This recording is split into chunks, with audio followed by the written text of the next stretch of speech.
Mr. Speaker, honourable members.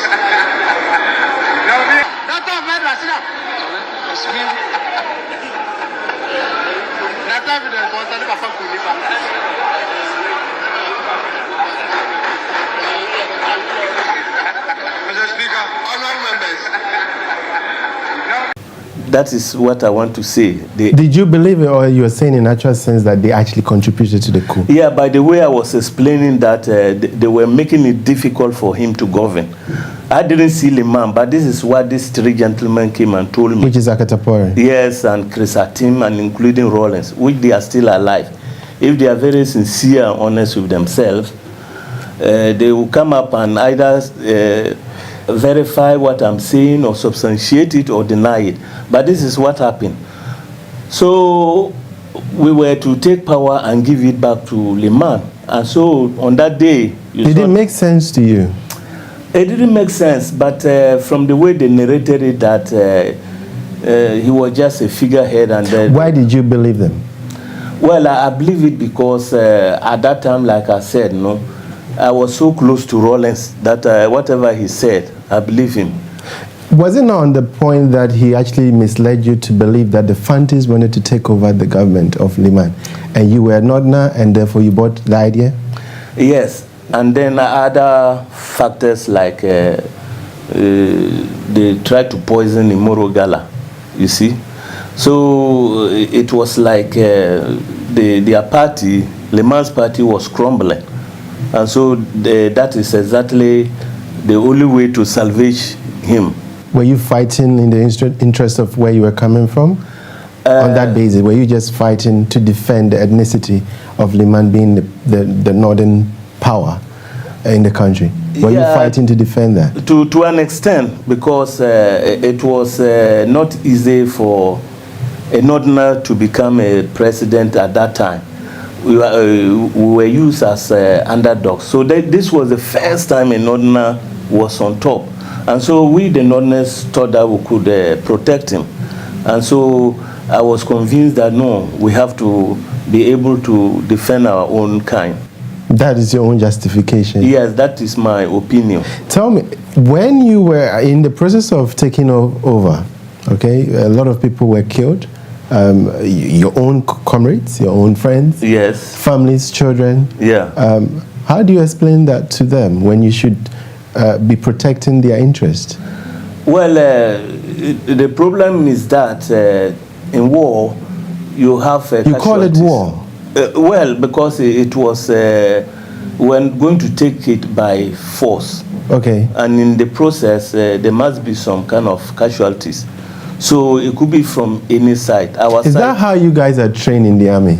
No, we're not trained. It was at that time what we call youthful exuberant, because the 4th June had just died out, and because it was just 3 months, we saw it that no, this is what we call a way forward for the government to move.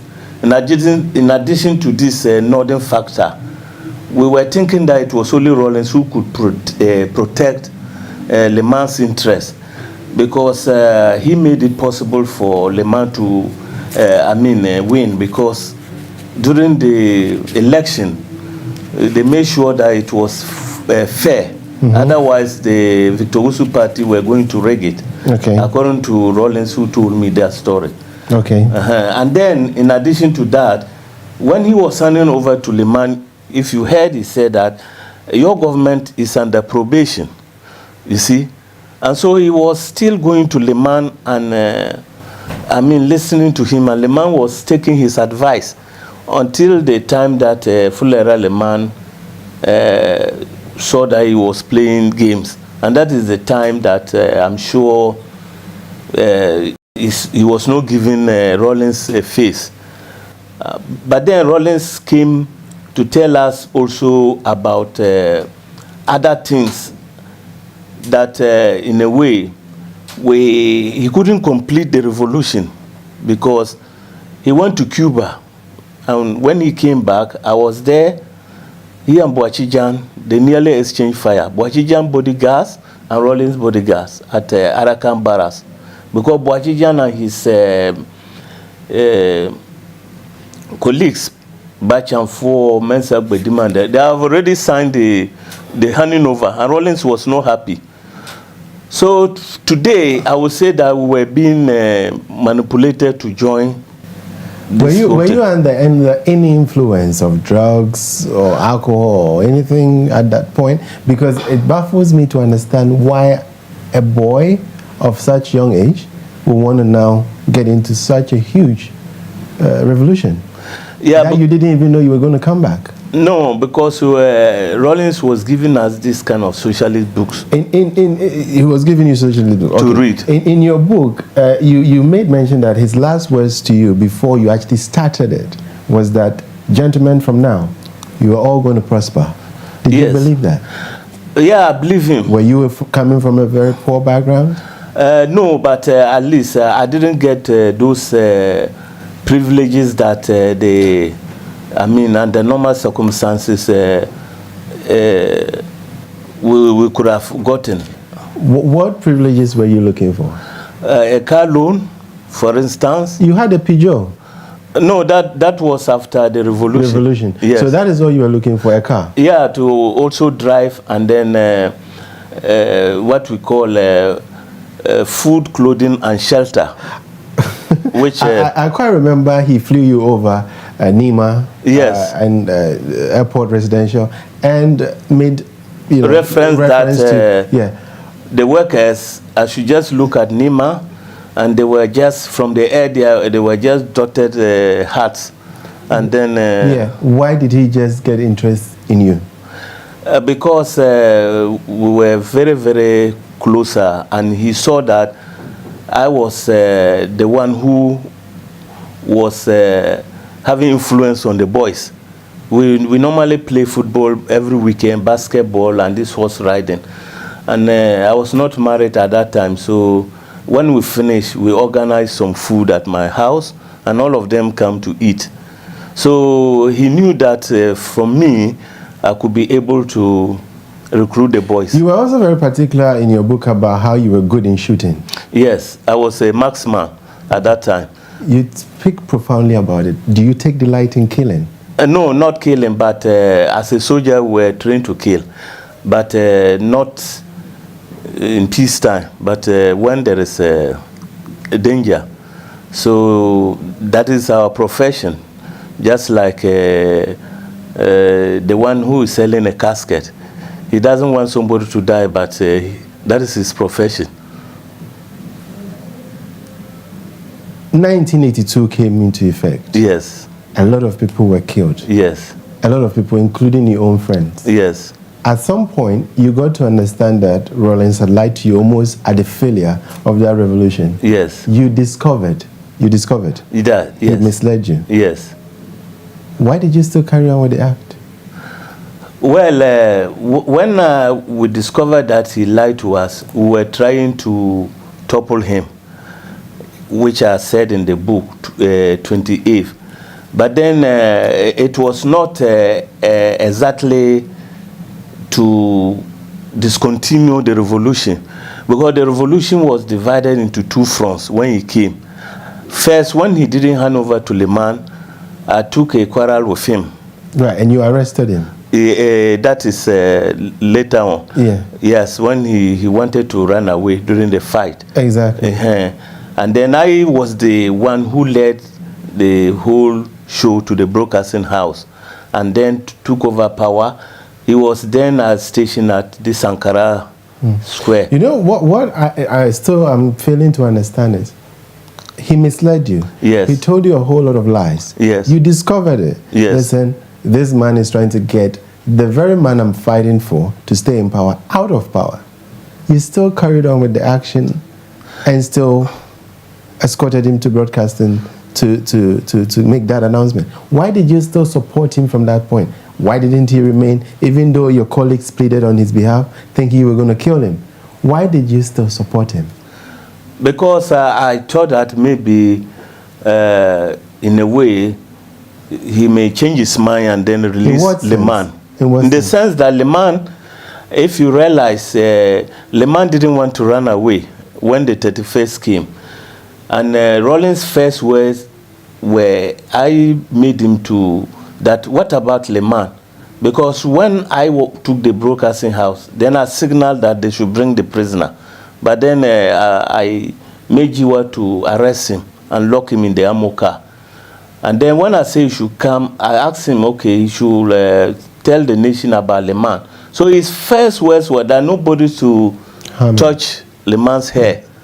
And so if you realize Liman didn't want to go out, because that is where I believe that in a way he had a knowledge.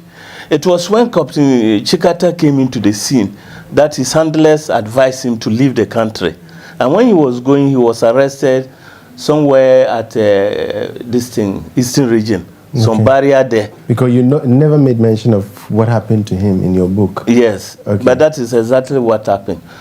So Liman, when they arrested him, Rawlings didn't do anything to him. So I asked him, what about Liman? You said this and that and that. He said, oh, if he didn't have anything to hide, why should he run away or attempt to run away? So we should leave him. So from that point, I saw that no, this thing will not work.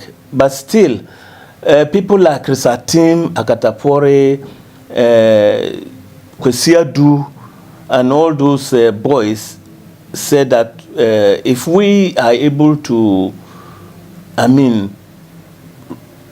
bring these resources together, we have gold, we have diamond, we have bauxite, we have manganese, we have timber, whatever it is, arid land or, we'll be able to, bring all this kind of progress or paradise we're hoping. And unfortunately, we also bought into that, because if you realize the revolution at that time was divided into two. Rawlings and his group going to the IMF and these socialist boys.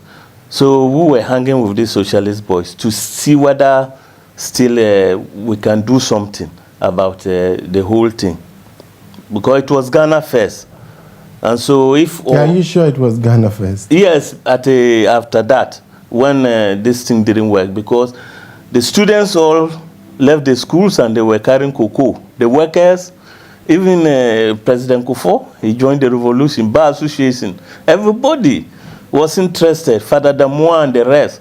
Everybody thought that, yes, okay, whatever the situation was, let's come together and see whether we can propel this nation. And so things were going on all right until the judges' matter came. And that is where the front was divided. What happened to those judges? Those judges were picked up under the instruction of Rawlings. I must be frank. There was a meeting, and almost all the members knew about that they were going to be arrested, except Brigadier Nunu Mensah at that time, Krisatim, and Father Damoa. The rest all knew that they were going to be arrested. But as for the killing, I cannot say it is Rawlings or it is another person who did it, or the wife. But then the keys, the keys to the car was given to Amatekwe by Rawlings' wife. And the car was stationed at Rawlings' house 2 weeks before the operation.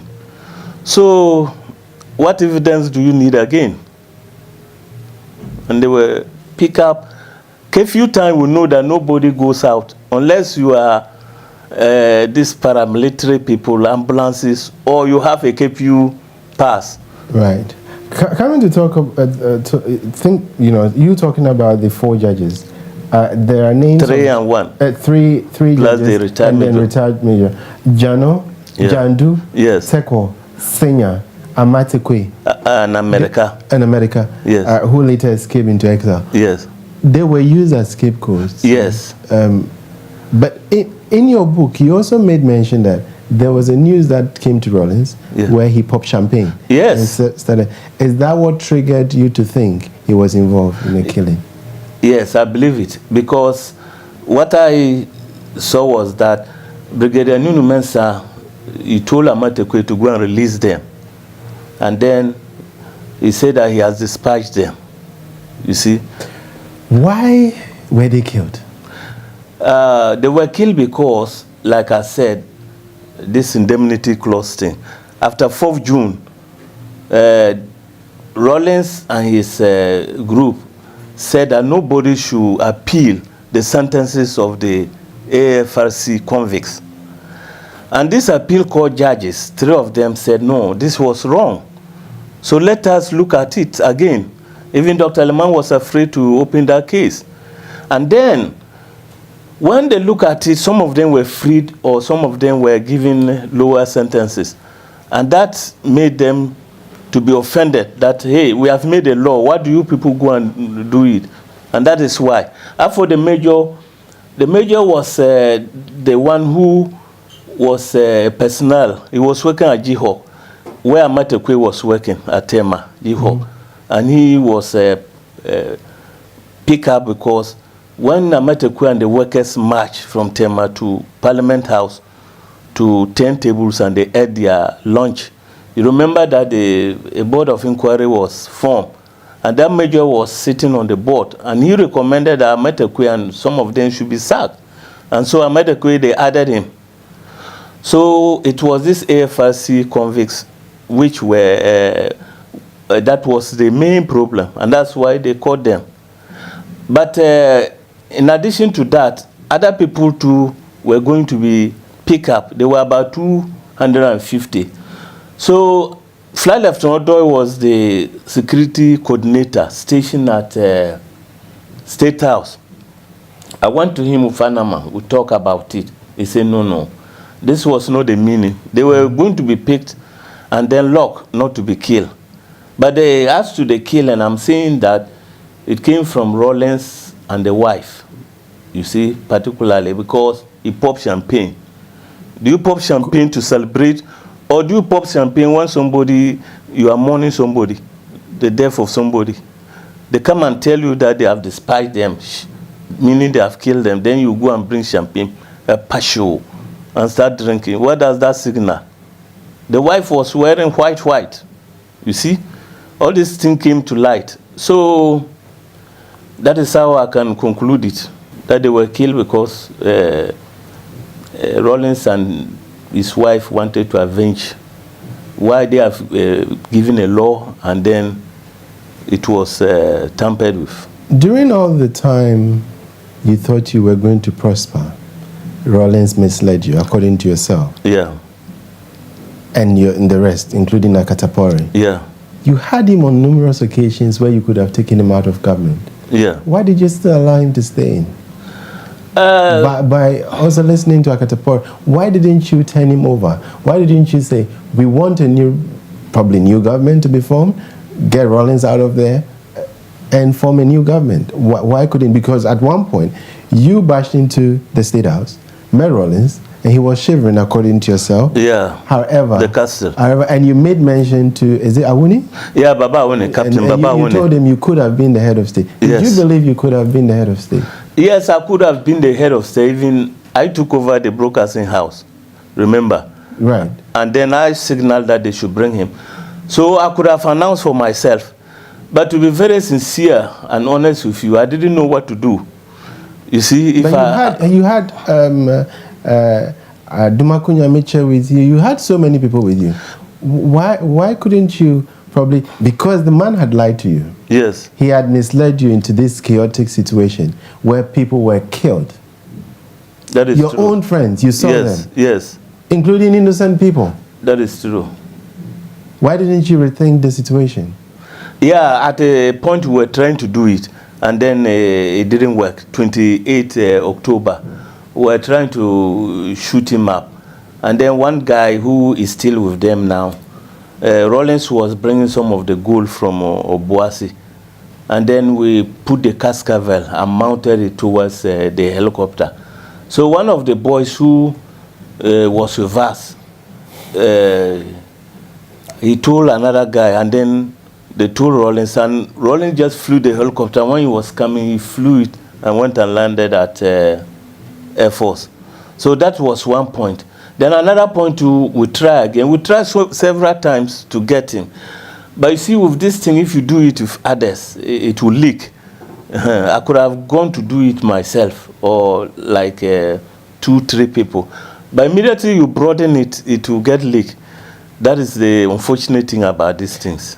In your book, you also made it quite obvious. You were the most feared person by Rawlings in the army. Is that the case? Yeah, that is the case, because I was the person who drove him from this thing, 37 Military Hospital. How he came to power, it was the late Atta, the mortuary man. That is where Rawlings met me and Bafa, and I took him in an ambulance. We were going through Elwak, the ambulance put the siren, ping pong, ping pong, ping pong. Then when we reached the Reki regiment, the MRS, then we diverted to where the electricity is. And then I put him in my room. So from my room, I was able to organize the rest to the assembly area. An assembly area is where troops assemble to give orders. So I sent him there, and the rest came and joined. And I was the one who led him to seize the ammo cars. And I was the one who was the first person to release the shot, you see. And I was the one who led him to go and then see whether we can take Le Mans to the broadcasting to announce. Unfortunately, when we reached there, Le Mans has gone, you see. So he feared me because I didn't just plan it, but I was active in everything. Are you taking all the glory? No, I can't do it without my friends. Actually, Adumaku Nyameche, as you said, there were Erika Sare, there were Brahma, there was Baba Kankani, Akadema, there were Ato Wusu, Adam Sake, the Reki boys, we did it. You are quite good in remembering all those people. Yes, yes.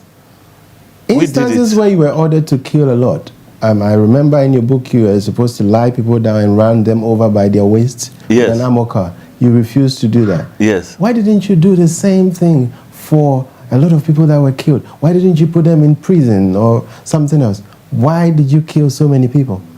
Well, to be very sincere with you, during the shooting, I cannot say I didn't kill, because it's either you kill or be killed during the fighting.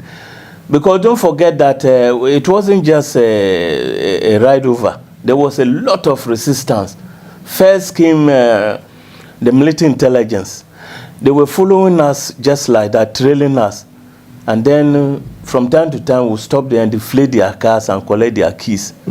Then it came other units like engineer regiment. And then we went to brigade. One Major Nantoma, the late, he was firing the Kagu staff himself.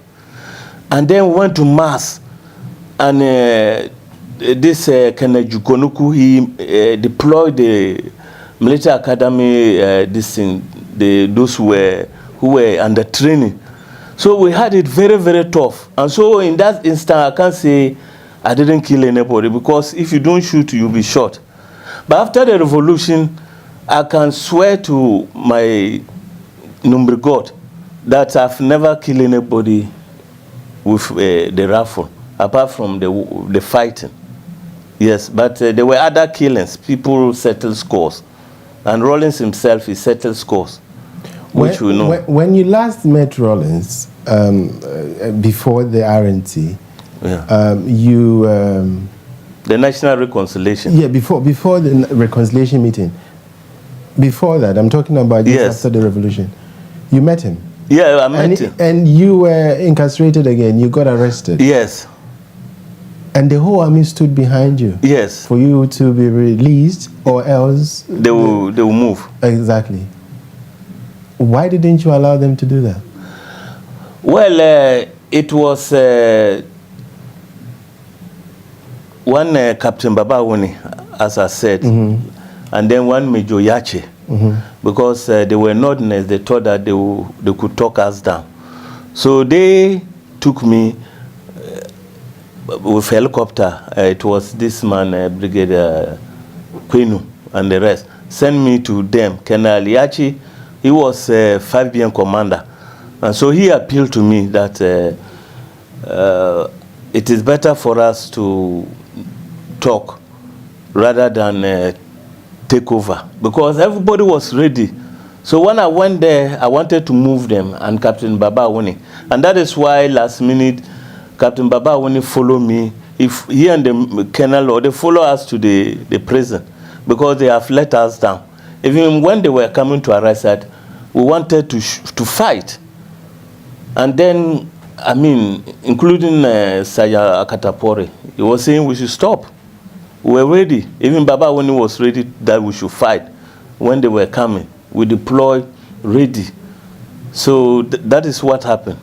And I couldn't do otherwise, because I was always, the problem with me, I like discipline, so I try to listen to my superiors. What has happened to Akatapori now? Akatapori, the last time I met him, he was in Ghana. He's maintaining a low profile because he doesn't want to, he wants sleeping dogs to lie. But I told him that unless this matter is brought up, we cannot put it under the carpet, because the Northerners, they don't want to see some of us. It was recently through this thing, a nephew I'm living with. He is bringing me towards the Northerners. When they see me, they want to scheme me why I have to overthrow my own brother. So I'm privileged to be here to explain that I didn't start it, but I was brainwashed. And when I saw it was too late, I wanted to take action. And that is why, since from there, I never stopped fighting. I was in there, and June 19th, I was the guy who started planning it before we went to the broadcasting house, and then things fucked up. And when we went to exile, I came back again with Alidu Jiwa them, and they were caught. Okay, on whose orders was Lieutenant Asare executed? It was Rawlings. On Rawlings? Yeah. Why what I still cannot contend is the killings. Why? He's in power already. People have surrendered. You've taken over. You've formed government that was ruling. Why the ongoing killing? Well, on the part of Lieutenant Asare, they were actually coming to take over at the broadcasting. Okay. He came with that Rawlings said he should come and take over the command. And so the boys there, Ajekum, Awini, Aduma Kunyamiche was there, and then America was there, Matthias Kujo, and the rest. So they arrested him. That how? Who were the people who brought about the revolution with Father Buga and the rest? And so we are guarding here. Rawlings said you should come, and he didn't tell us. So they escorted him to the Gonda Barracks. And then they said, did you ask this officer to come and take over? So Rawlings asked him, officer, am I the one who asked you to go and take over? He was there. I say, did I ask you to go and take over power at the broadcasting house, command? And so when the officer didn't talk, he said, people like this, what do you do with them? Take him away. By that, it translates to mean that they should go and kill him. Who killed him? Well, it was, it's difficult. Did you kill him? No, I didn't. Who killed him? It was Alidu Jiwa, but he's also dead now. Yeah. Are we trying to put every sort of dead people on the dead? Dead people don't talk. So let's assume that he did it. Let's assume that he did it. Yes. Okay, all right, that's fine. In this humbling situation where you have so much regret for people that were killed during your time, at the reconciliation meeting, you have come out quite strongly and apologetic. Yes, because I believe that I have so much blood in my hands. You see? Can you see blood? Definitely. And is that why most of you guys tend to be pastors and yes, a lot of them, and a lot of because there's no day without you thinking about it, because it wasn't meant to be like that. It was meant to be a paradise on earth, like an Ethiopia. Talking about the resources we have, gold, diamond, bauxite, cocoa, and all those things. And then it was a question of mismanagement. So if these resources are properly harnessed, we would have come out to, but the whole thing was a kind of hoax. Rawlings and the wife and his friends, they came to make money, as you can see today. One of the Forbes books, they say that he's one of the richest people. And then you ask yourself, people who took loan with 50 cedis and you line them up and shoot Makwele women, our mothers. 2 tins of milk, geisha, plichat, that time they called them essential commodities, were short. And today, how many houses do you have? How many cars? Talk about in Sawam, Canary. Talk about rubber plantation. Talk about the Black Star Line. And talk about what and what and what. Lapan Beach and what we don't know. Was it worth it that we took part? And that makes us to be what we are. You see that I am very, very strong now because I was able to go to the National Reconciliation. And I told the Ghanaians the truth, the same thing I'm telling you. And I asked them that I asked for forgiveness. And alternatively, any punishment that they deem it that I should face, I was prepared. They clap hands for me because I said the truth. I'm sorry. You can't bring these people back.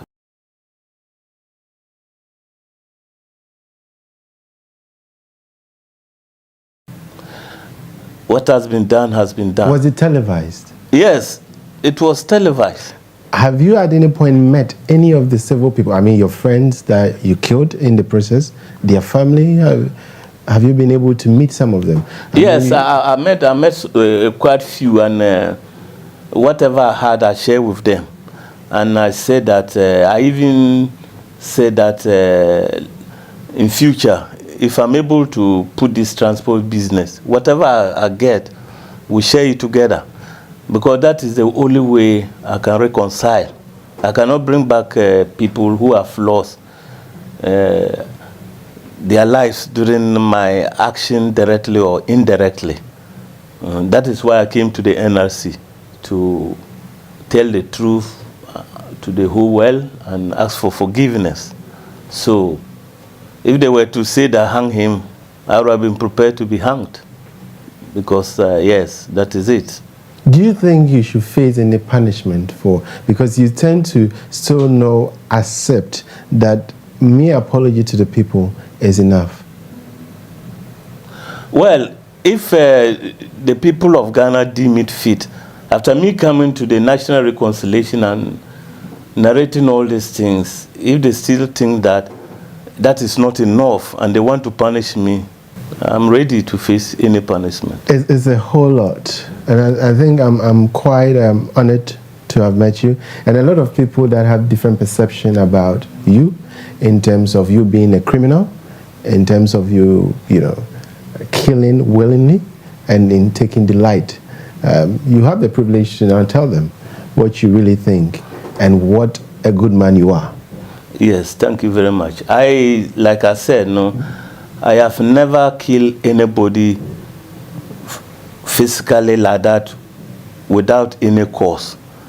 But in battle, either you kill or be killed. And so I cannot say I didn't kill anybody during the fighting. On our side, we lost people during the assault to the broadcasting and other places. And then the enemy too, they lost people. But I take responsibility because I was the one who Akatapori talked to. And then I recruited the people for Rawlings, and Rawlings himself. And I was the one who released the first shot. So I take full responsibility. And so when the National Reconciliation came, I went there willingly, and then I stood before them. I even wanted to meet Rawlings. I met Chikata, and when Chikata was trying to play game, he brought a complete lawyer, Oba Asamoah, and Asamoah was not there. Asamoah came later on. He was the workers at this thing, TEMA, this defense committee. He was a coordinator, and they rejected him. And when he came, he was wearing Wellington boots with some Chanchamba car.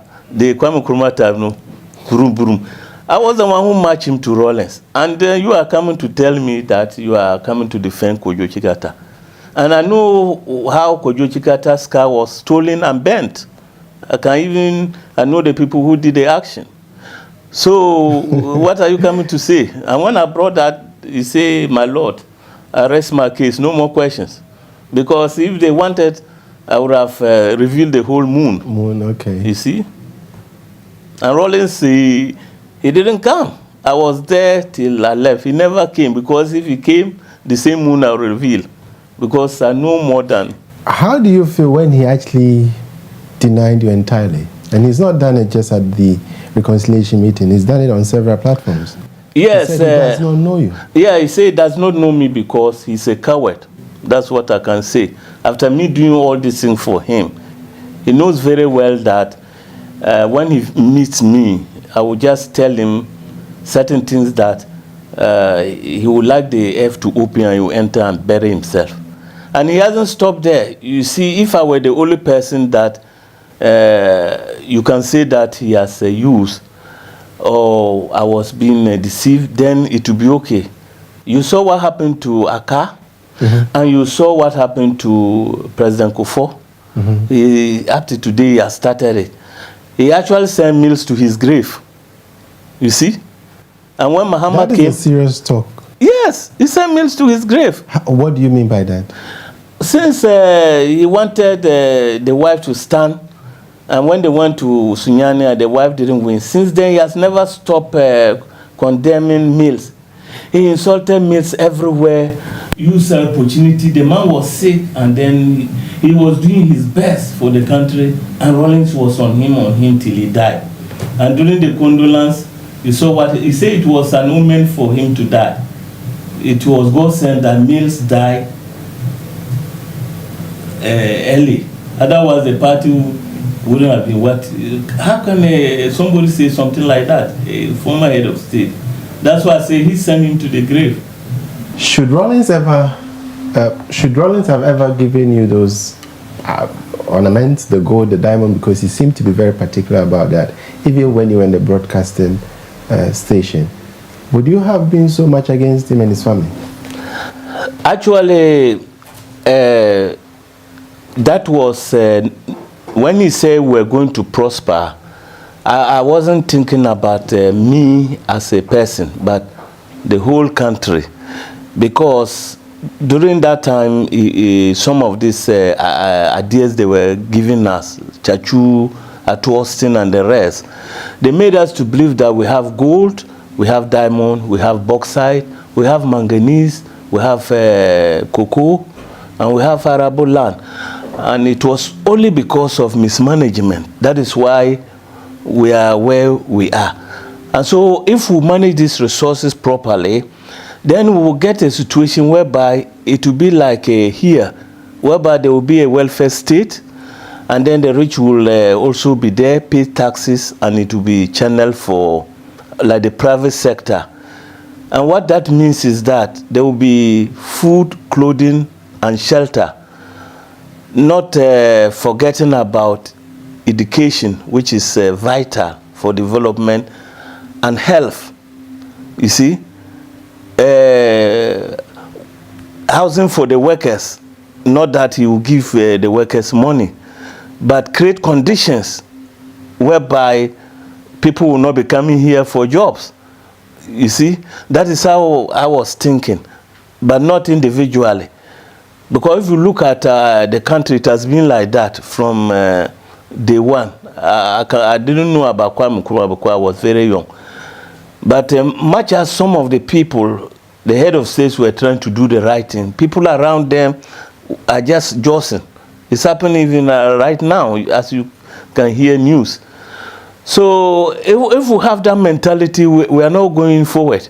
I'm not saying that here there's no corruption, but they create the structures whereby you cannot steal for 1 or 2 years. You'll be fished out, you see. In no way, for example, the institutions are there. So if you try to drivel them, you can do it for some time, but they will bring you out. And that is what I was thinking. Yeah, but you know, in as much as you talk so profoundly about others, Rawlings is quite a prominent man who is being hailed all across the country by so many. I mean, you can agree and disagree with me that NDC will not probably come to power without the support of him.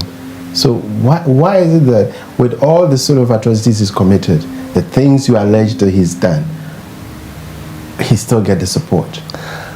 One is because the way he was able to eliminate those who brought him to power. Not only me. It includes Akatapore, it includes Chris Atim, it includes everybody who started with him. He eliminated everybody. And so he was the Napoleon. And number two, those people, 81 to now, they were not born. A lot of the voting population. It's about 35 years. Some of them have got children. They didn't know the story. So I'm now saying that he's popular because all these people grew up to know it's only Rawlings. Until some of us come out, like Nana, like me, saying that no, wait, he's what he is because he was able to silence all dissent. In Rawlings' time, what Anas is doing, he can't do it. And what all those people are doing, they can't bring all these things out. And so that is where he was able to be what he is. And the second thing is that he was able to pitch one tribe against another. You see, he's a good manipulator. And he hasn't stopped up to now. You can see it for yourself. How is he doing it now? He's doing it because he was able to do it to Aka. He was able to do it to Kufuor, and Kufuor didn't give him chance. When Kufuor won, in fact, he said that we shouldn't come, the exiles. Can you imagine? When Kufuor brought Sulemana, Yaya Muadini, and Major Sita, he was anointed. That was the beginning.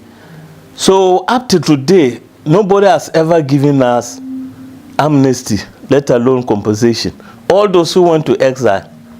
And I'm saying that the military intelligence, and I can say it, that day they did a very wonderful job. They were following us from beginning to the end. And these people were doing their job, fighting for the state.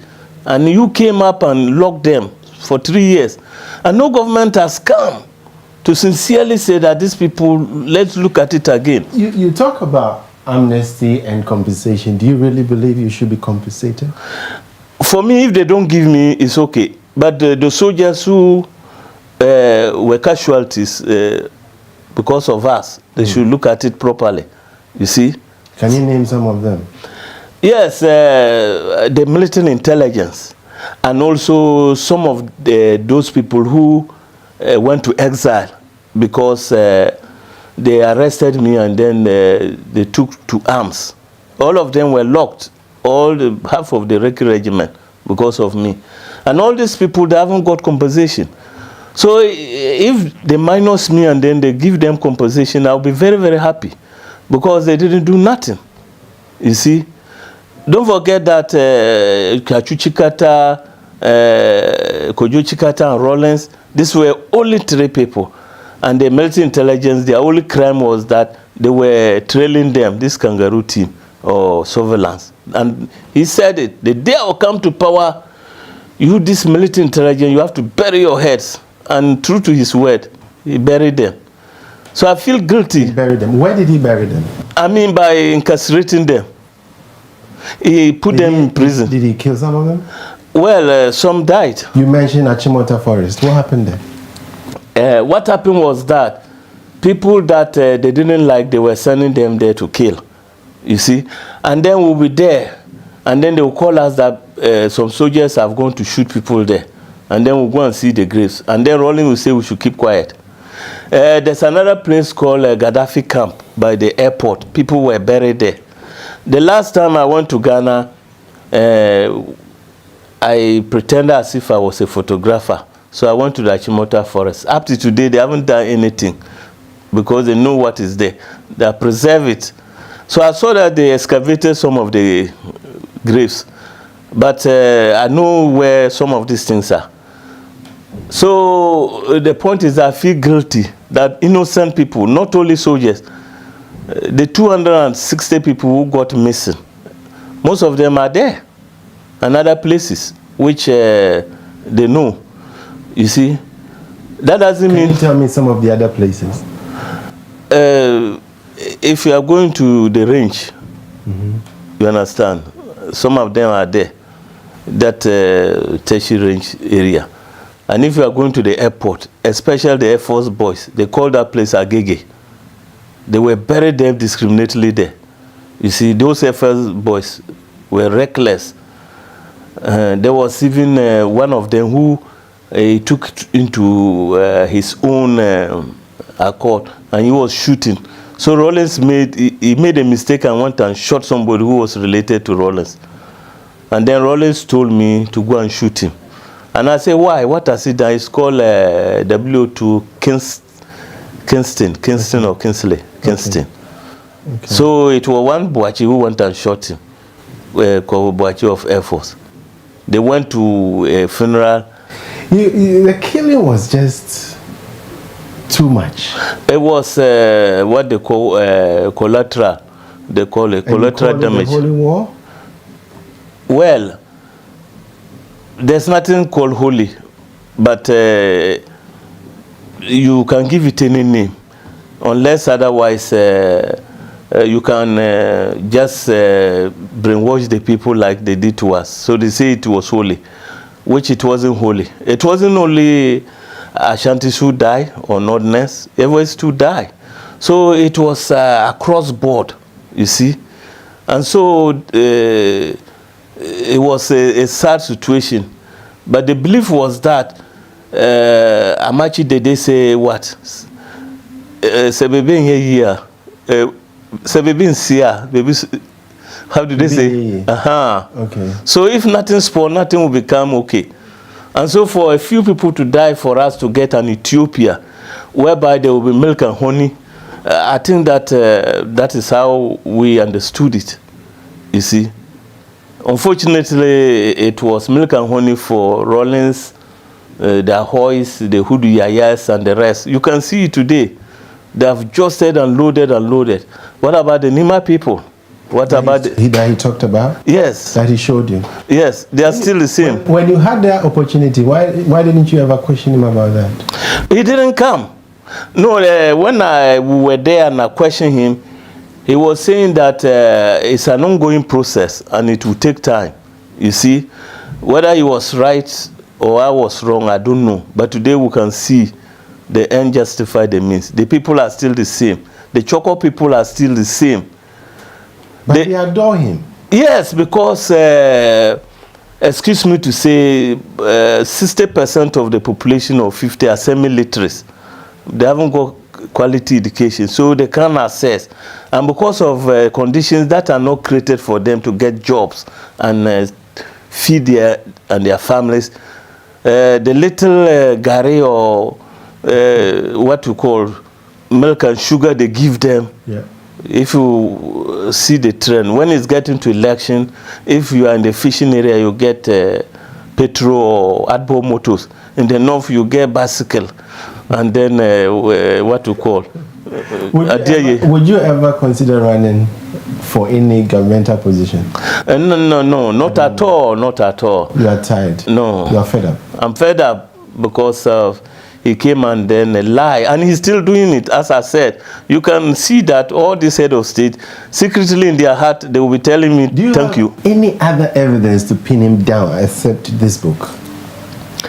Yeah, but I'll hold that for now, so that when because nobody is doing anything about it, like this judges and like this gold and the rest. I went to the NRC as I am with you, and I said everything. And nothing has been done. Yeah, they say they leave it to their conscience. They leave it to their conscience. Yes. Who said that? It was the government of Kufo.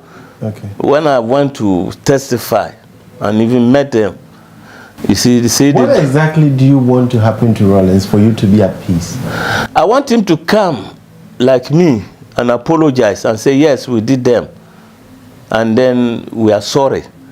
And all that money he made, he should be prepared to admit. Because I was there and other people who were there. You go and ask those soldiers who were there. Gold was being brought and ferried to, transported to Libya.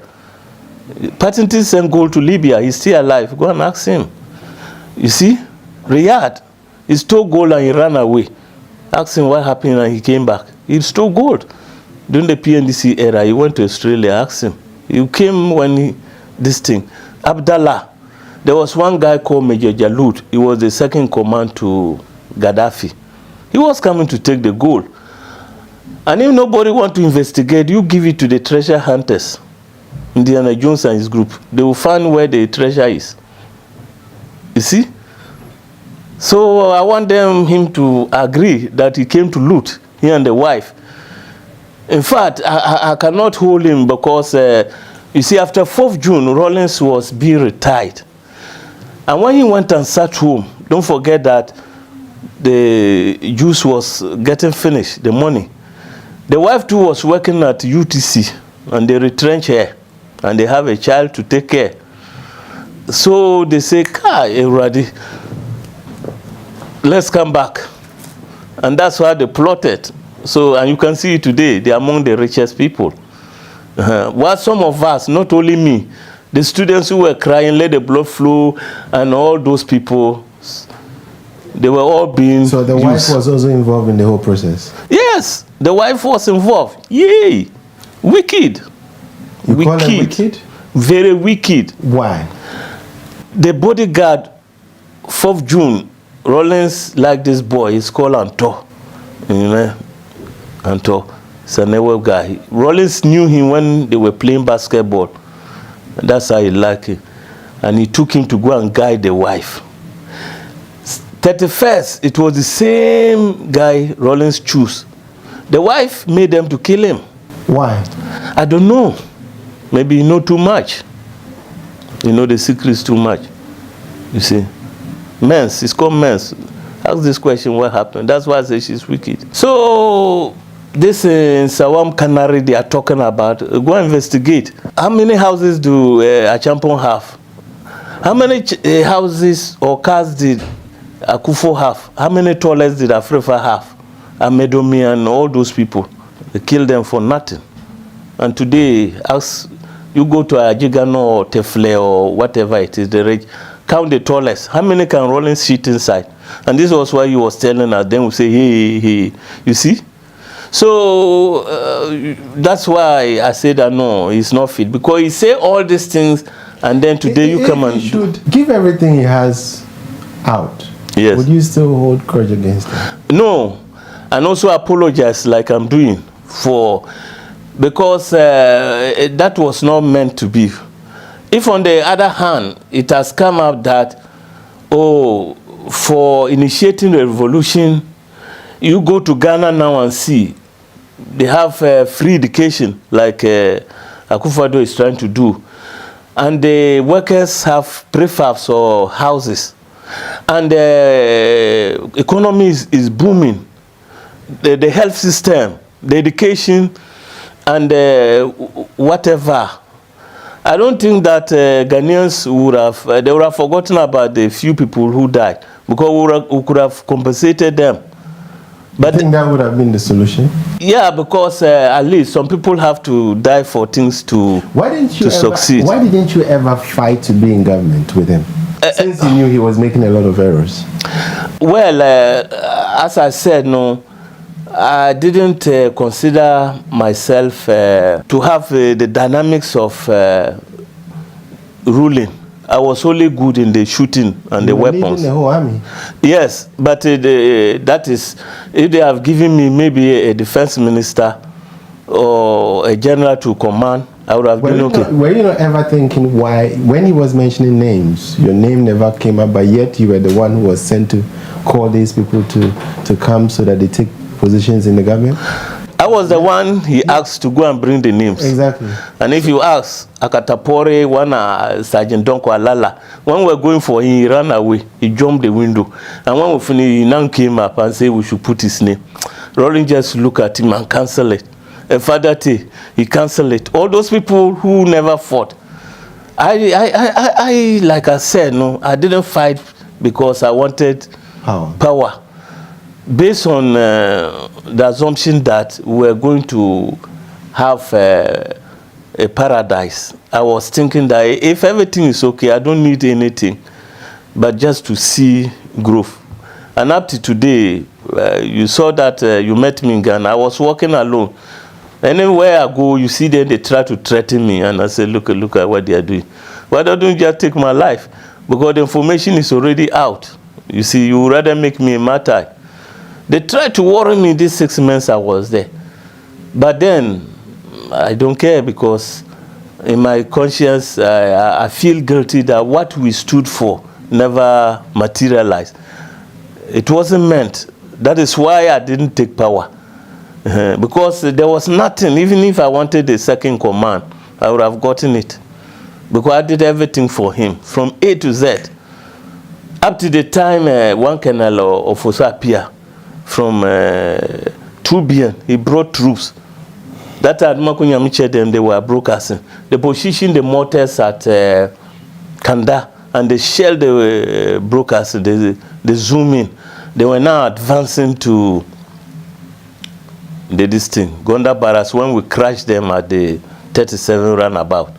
I had a friend, he's called this thing, Isufu. He was shot just by me. You understand?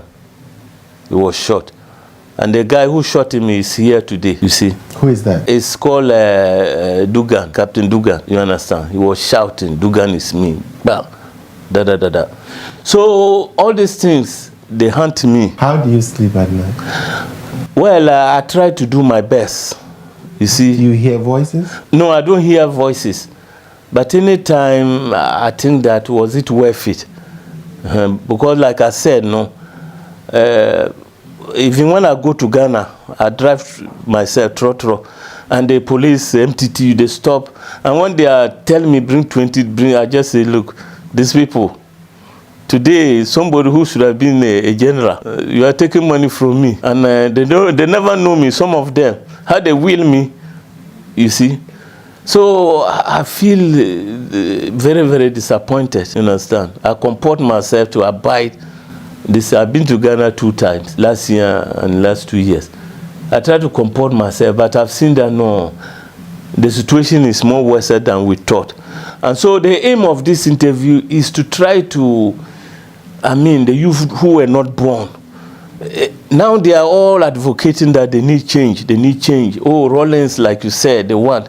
But I am advising them that the consequences is what we got. What political party do you belong to? Well, I belong to MPP. That doesn't mean that it's because of MPP I'm doing that. Because someone might be saying you are speaking profoundly of MPP and yet criticizing Rawlings. Some of the good works he's done, some bad, some good. No, not that. Rawlings' time. Do you believe he did anything good in Ghana? Yeah, he did some things that good. Like he tried to decentralize the district system.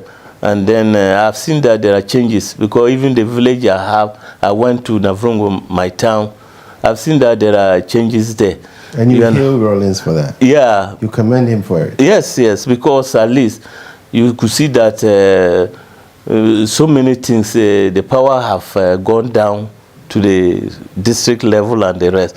So he has done good things. But then, the bad things he has done are more than the good things. That is why. I'm not saying he's a bad man.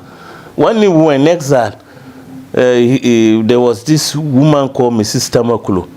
Most of the boys that because of me, they asked me, please, talk to Rawlings. I wrote 3 letters to him to try to give us amnesty because these boys want to come home.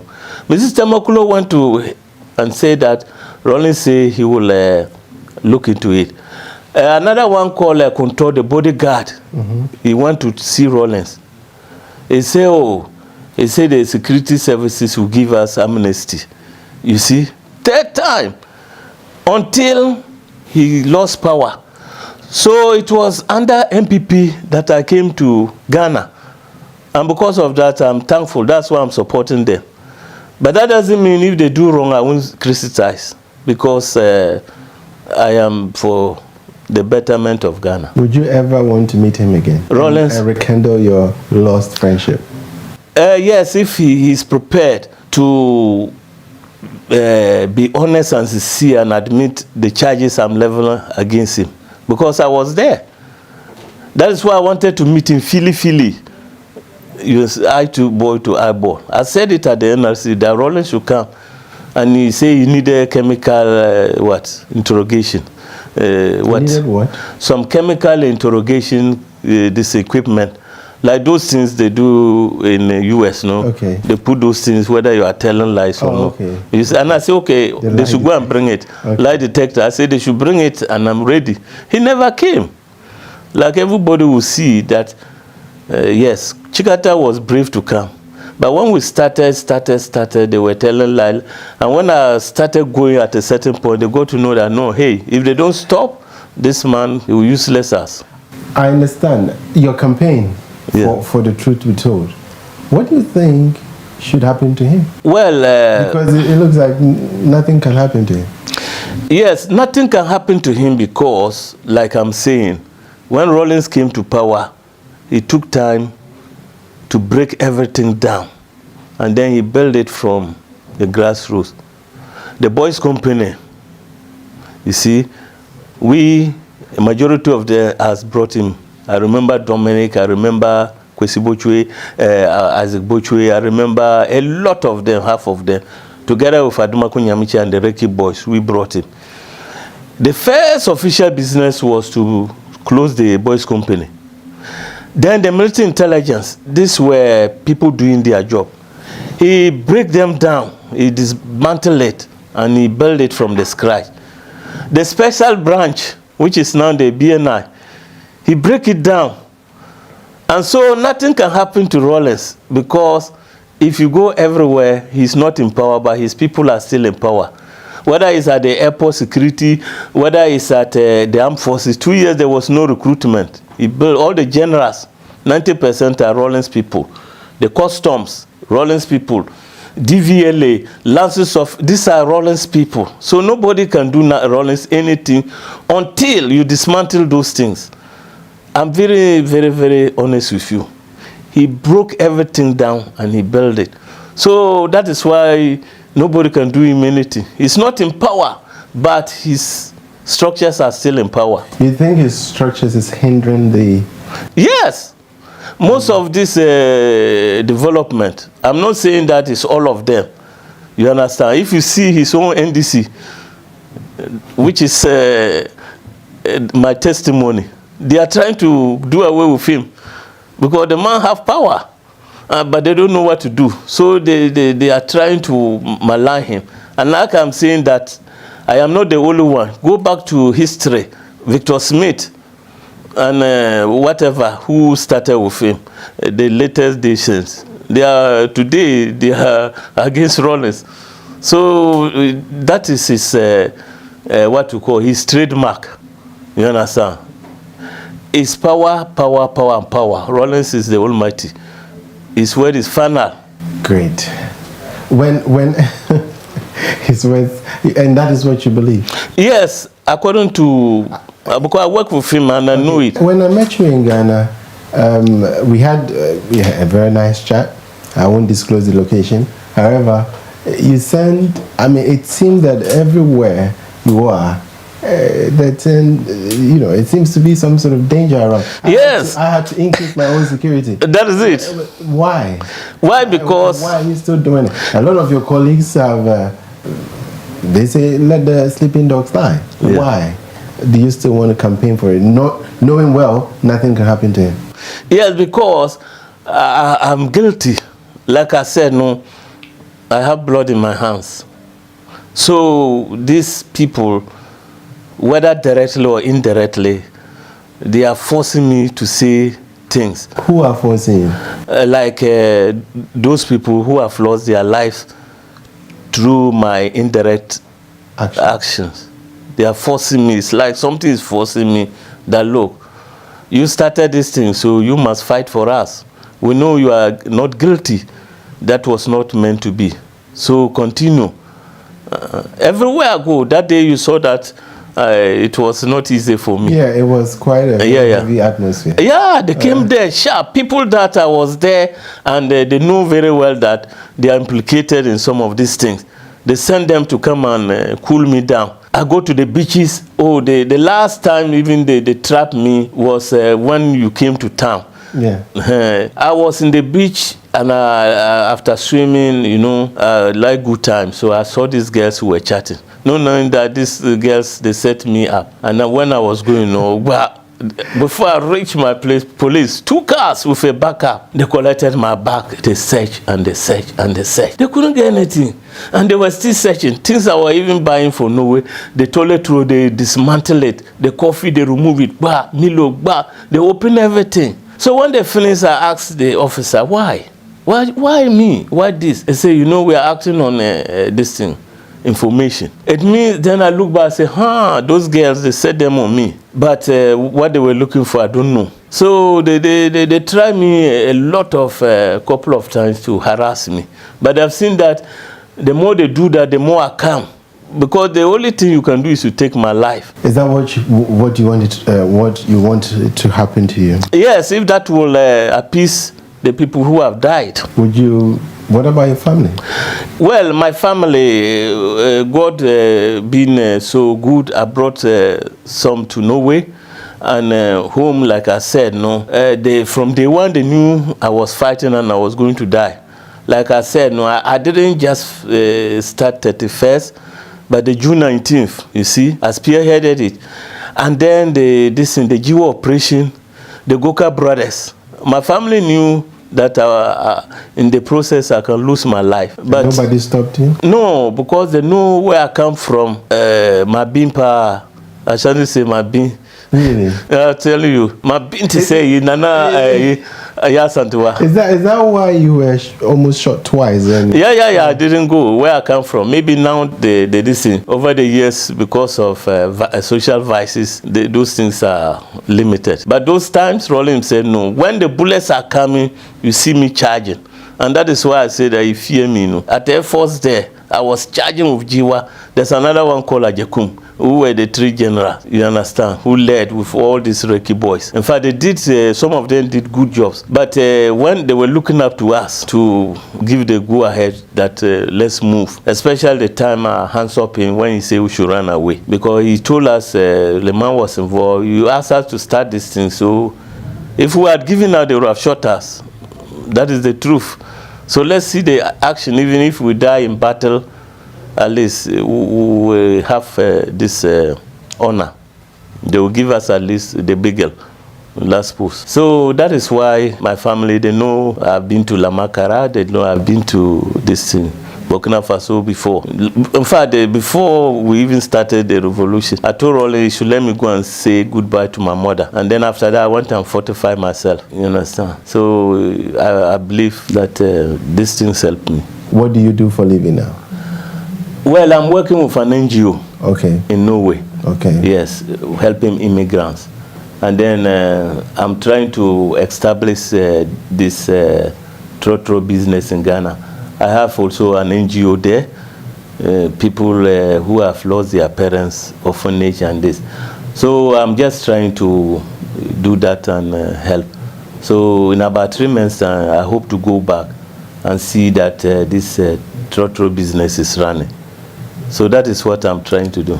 I'm ever thankful for your time. Thank you very much. It was an honor meeting you in Ghana. My pleasure, sir. Through all the battles, we survived. Yes, yeah. You should You should actually advise me next time when we meet in that I need to double my security. Yes. Yeah, because it was quite a tense. a heavy, very. Yes, that's true. Yeah. We have to. But I think Nane's government is doing quite well, and I'm sure. Have you been invited? No, but at least by giving me that atmosphere to establish my business, which is transport, what we call foreign direct investment. If I can also contribute